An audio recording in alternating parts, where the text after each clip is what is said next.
আচ্ছা, সবাইকে স্বাগতম। আজকে আমরা কি করব? জোয়ার ভাটার একটু ব্যাখ্যা করব। জোয়ার ভাটা নিয়ে একটু আলোচনা করব।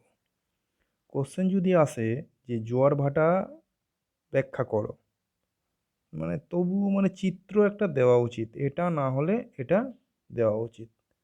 এছাড়াও যদি অন্য কোনো চিত্র কারো জানা থাকে দিতে পারে সে। ঠিক আছে? এটা ৩ এও আসতে পারে, ৫ এও আসতে পারে, হ্যাঁ? এরকমও আসতে পারে। আর যদি ২ এ দেয় তাহলে চিত্র দেওয়ার কোনো প্রয়োজন নেই। ঠিক আছে? তাহলে চলো একটু দেখি আমরা, চিত্রটা দেখি, বোঝার চেষ্টা করি। ঠিক আছে?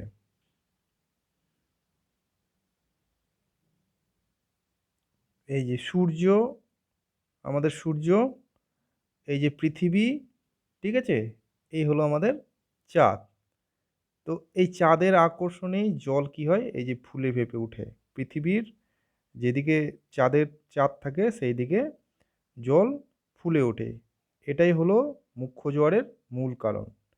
ঠিক তেমনি অপর দিকেও জল, হ্যাঁ, পৃথিবীর ঘূর্ণনের ফলে অপর দিকেও জল, হ্যাঁ, স্ফীত হয়। ঠিক আছে? প্রসারিত হয় একটু। মানে সেখানেও উল্টো দিকেও সেরকম জোয়ার হয়। এটাই হলো গৌণ জোয়ার। এই যে যখন এইদিকে থাকে, হ্যাঁ, এই অমাবস্যার সময় যখন এখানে থাকে চাঁদ তখন অমাবস্যা হয়, আর যখন এই পেছনে থাকবে এইখানে তখন পূর্ণিমা হয়।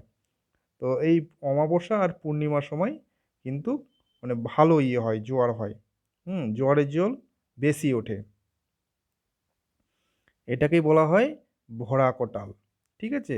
খুব জোয়ারের জল বেশি ওঠে। এই যে চাঁদ এইখানে আছে মানে কি? সূর্যের এই দিকে আছে মানে কি? অমাবস্যা। এই যে আমরা কালো দিকটা দেখতে পাবো। আর যখন এই অপোজিট সাইডে চলে আসবে এইখানটায় তখন আমরা কি? পূর্ণিমা দেখতে পাবো। তখন এই মানে অমাবস্যায় আর পূর্ণিমায় জোয়ারের জল বেশি ওঠে। হ্যাঁ? এটাকেই বলা হয় ভরা কোটাল। আর এই যে সপ্তমী অষ্টমী তিথিতে এইদিকেও যখন সপ্তমী অষ্টমী তিথি হবে এইদিকেও ঠিক একইভাবে তখন কিন্তু জোয়ারের জল তুলনামূলকভাবে কম ওঠে। এটাকে বলা হয় মরা কোটাল। ঠিক আছে? এইভাবেই আমাদের জোয়ার ভাটা, হ্যাঁ? বিশেষ কিছু নেই, এইগুলোই আছে আর শুধু।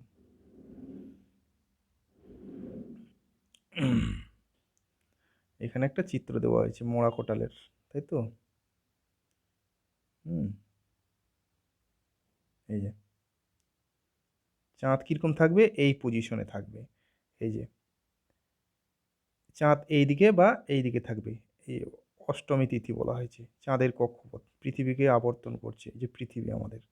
ঠিক আছে? এইদিকে কম জল উঠবে। এইদিকেও তুলনামূলক কম জল উঠবে। ঠিক আছে? এটা মুখ্য জোয়ার এইদিকে, এদিকে গৌণ জোয়ার।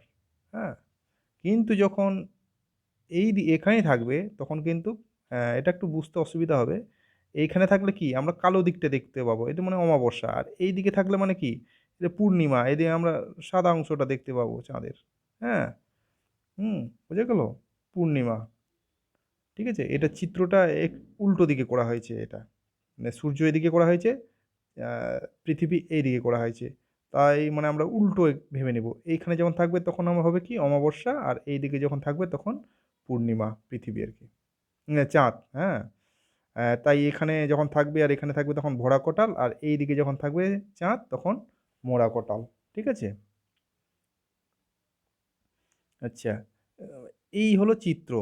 এছাড়াও আরও অনেক চিত্র আছে। এটা সহজ করেও লেখা যায়। ঠিক আছে?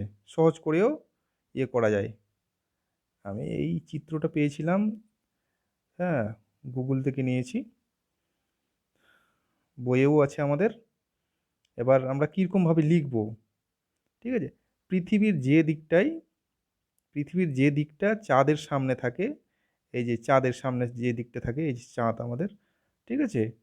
সেদিকে জল যেমন বাড়ে তেমনি পিছনের দিকেও জল বাড়ে। ফলে সেখানেও জোয়ার হয়। যেদিকে চাঁদ থাকে সেদিকে যেমন জল বাড়ে তেমনি পিছনের দিকটাও চা জল বাড়ে। হ্যাঁ? সেখানেও জোয়ার হয়।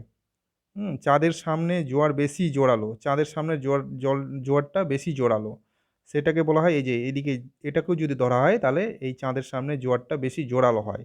আর এইদিকেও জোয়ার হয় কিন্তু কম হয়। সেটা মুখ্য জোয়ার। যেদিকে চাঁদ থাকবে সেটি মুখ্য জোয়ার। এই যেদিকে মুখ্য জোয়ার। আর পিছনে পিছনেরটা কম জোরালো তাই সেটা গৌণ জোয়ার। এটা পেছনেরটা কম জোরালো তাই সেটা গৌণ জোয়ার। ঠিক আছে?